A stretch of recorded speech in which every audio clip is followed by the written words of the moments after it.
আসসালামু আলাইকুম রহমতুল্লাহ। তারেক রহমানকে ভারতের প্রধানমন্ত্রীর অভিনন্দন, পাশে থাকার অঙ্গীকার। বাংলাদেশের ত্রয়োদশ জাতীয় সংসদ নির্বাচনে বাংলাদেশের জাতীয়তাবাদী দল বিএনপির নিরঙ্কুশ বিজয়ে দলটির নেতা তারেক রহমানকে উষ্ণ অভিনন্দন জানিয়েছেন ভারতের অর্থাৎ বিশ্বের সবচেয়ে বড় গণতান্ত্রিক রাষ্ট্রের প্রধানমন্ত্রী নরেন্দ্র মোদী।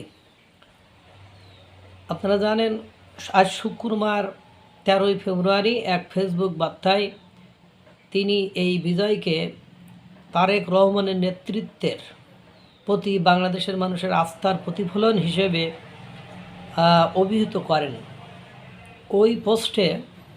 ওই পোস্টে তারেক রহমান ও বিএনপিকে ট্যাগও করেন নরেন্দ্র মোদী। বিজয় পরবর্তী এই শুভেচ্ছা বার্তায় ভারতের প্রধানমন্ত্রী নরেন্দ্র মোদী বলেন, বাংলাদেশ জাতীয়তাবাদী দলকে অর্থাৎ বিএনপি এক নির্ণায়ক জয়ে নেতৃত্ব দেওয়ার জন্য আমি জনাব তারেক রহমানকে আমার উষ্ণ অভিনন্দন জানাই।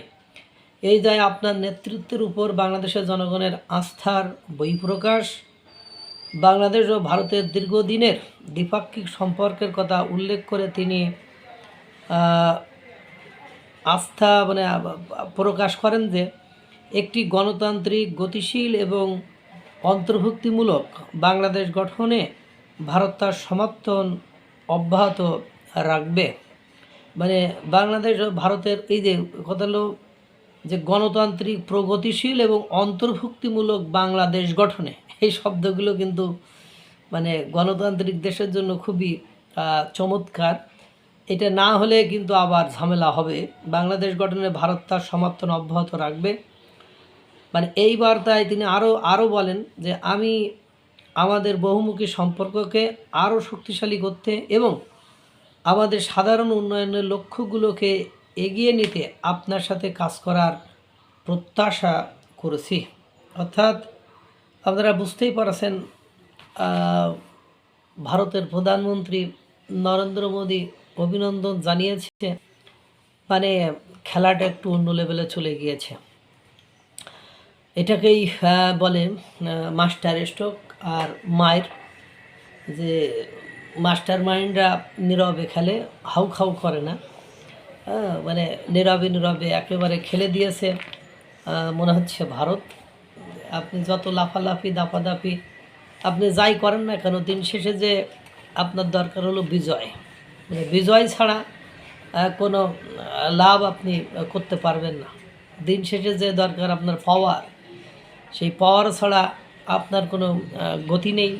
তো অনেকে অনেকভাবে স্লোগান দিয়েছে, অনেকে অনেকভাবে অন্যকে ছোটো করার প্রাণান্ত চেষ্টা করেছে, কিন্তু দিন শেষে যে দেখা গেছে যে ভারতকে যারা হেয় প্রতিপন্ন করেছে, ভারতকে যারা শত্রু বানিয়েছে, অথচ দেখেন ভূমিধস বিজয়ের মাধ্যমে যারা ভারতকে নিয়ে আওয়াজ তুলিনি, কথা বলিনি, তাদেরই কিন্তু জয় হয়ে গিয়েছে।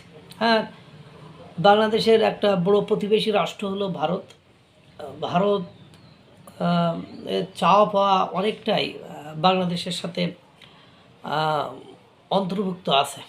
বাংলাদেশ আপনি না চাইলেও ভারতকে ছাড়তে পারবেন না, আর ভারত না চাইলেও আপনাকে ছাড়তে পারবে না, এমন একটা জায়গায় যে পড়েছে। কিন্তু আপনি যদি ইচ্ছাকৃতভাবে একেবারে ছেড়ে দিতে চান বা ইচ্ছাকৃতভাবে শত্রুতা লেভেলে নিয়ে যে হেয় প্রতিপন্ন করতে চান, তাহলে তো আর কিছু করার থাকে না। সেক্ষেত্রে তাদের যে গোপন তৎপরতা বা তাদের সুবিধার্থে, তাদের অস্তিত্ব রক্ষার্থে এবং শক্তি ব্যয় না করে কিভাবে টিকে থাকা যায়, এটা কিন্তু তাদেরকে করতে হবে। আপনি হলেও তাই করতাম। দেখেন, মনে হয়েছে যে ভারত আমাদের করতে পারে, তা করতে পারে, এই জন্য আমরা সামগ্রিকভাবে প্রস্তুতি নিতে চাই।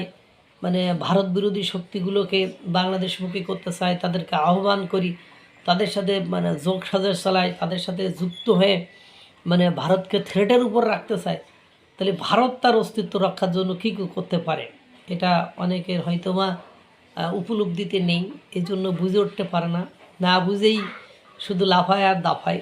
লাফায় দাফায় কোনো লাভ নেই। প্রতিবেশী আপনার মানে কোনো না কোনো ফরম্যাটে দরকার হবে, সেটা বুঝলে ভালো, না বুঝলে কিচ্ছু করার নেই। We have nothing to do. মানে আল্লাহ তাআলা সকলকে ভালো রাখুক, সুস্থ রাখুক। আসসালামু আলাইকুম ওয়া রাহমাতুল্লাহ।